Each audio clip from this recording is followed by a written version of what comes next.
On August 10, 2026, a magnitude 7.4 earthquake in Colombia killed at least 288 people. California sits on the same Pacific Ring of Fire, but similar shaking there is historically far less deadly. The difference is construction, not geology. The epicenter sat 5 kilometers south of San Jose del Palmar, deep beneath Chocó. This is the story of the fault line nobody talks about, a building code gap that decides who survives, and a 1984 rule that did not reach every wall. Long before the first wall cracked, the pressure was already measurable. The Malpelo plate is sliding east beneath the South American plate along the Colombia-Ecuador trench at about 58 mm per year. That is slow, but it has produced enormous releases.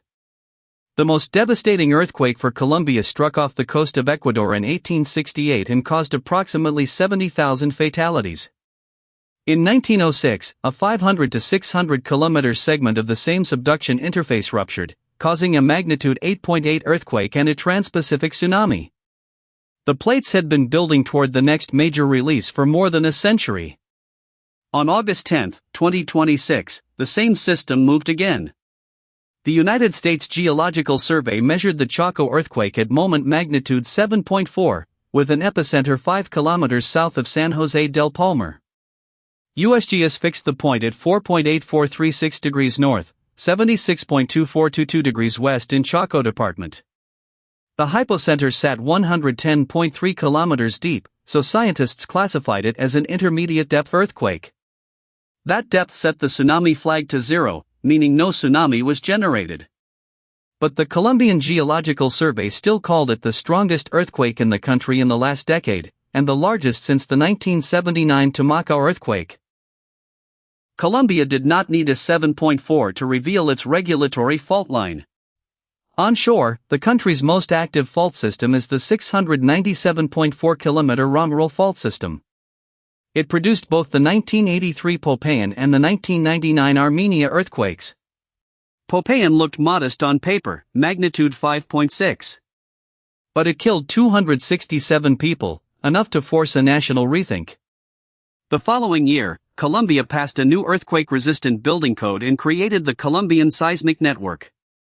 That was the moment the country drew a legal line between safe and unsafe construction. 16 years later, the 1999 Eje Cafetero earthquake struck as a shallow magnitude 6.2 event. Early rough casualty estimates were about 1,000 dead with 3,900 missing. The final toll settled at 1,185 people killed, making it the deadliest earthquake recorded in Colombia's history. A magnitude 5.6 killed in the hundreds, while newer code-compliant buildings would later prove able to survive. The lesson was clear: the code existed, but the building stock had not caught up. Popayan and Armenia sit on the same onshore fault system, but their outcomes were decades apart. On August 10, 2026, the pressure won. The magnitude 7.4 Chocó earthquake killed at least 288 people and injured more than 4,000, with over 200 confirmed missing. That single event became the deadliest earthquake in Colombia since the 1999 Armenia quake. The damage footprint stretched across homes, hospitals, and roads. Across Colombia, at least 75,654 homes were damaged and 12,563 others destroyed. Another 172 apartment buildings collapsed. On the ground, movement was cut off, 226 roads were damaged and 217 healthcare centers were damaged. These are not abstract statistics. They are the places where people lived, moved, and sought help. There was no tsunami to blame, the losses came from the built environment itself. The shaking did not need a wave to be lethal, the buildings were the wave. To understand why a deep quake did this much damage, look not at the seismograph, but at the building stock. The collapse pattern from Chocó was not random. It followed a principle that Colombia had already learned in 1999.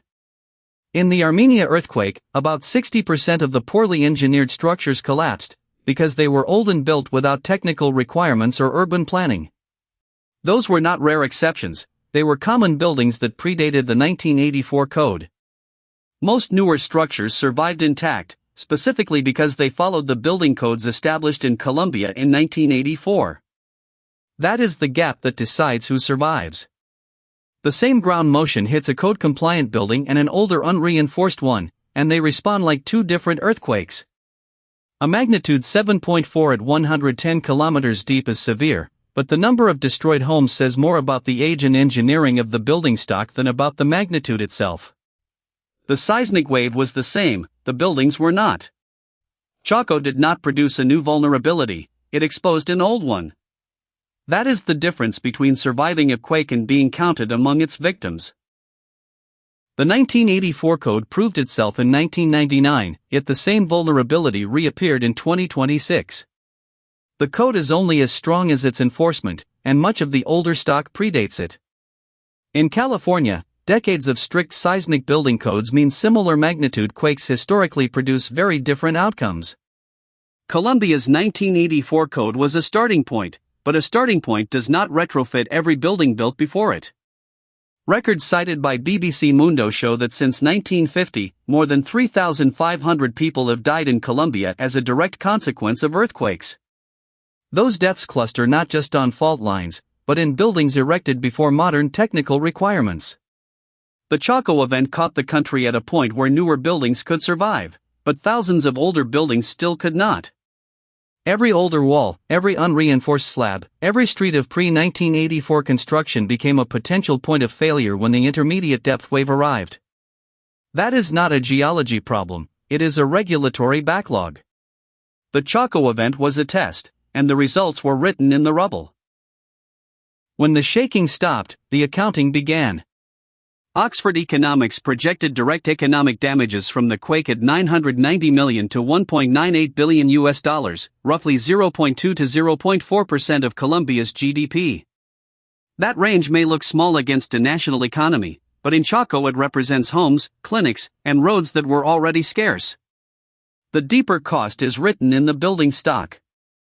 The 1984 code saved lives where it was enforced. The question now is whether reconstruction money will follow the same rule. After Popayan, the country wrote a code. After Armenia, the country saw the code work. After Chocó, the next chapter will be written in concrete and enforcement, not in seismographs. The money will either upgrade the old stock or rebuild the same vulnerabilities. Those two outcomes carry very different survival rates in the next quake. Oxford Economics framed the range as a projection, not a final repair bill.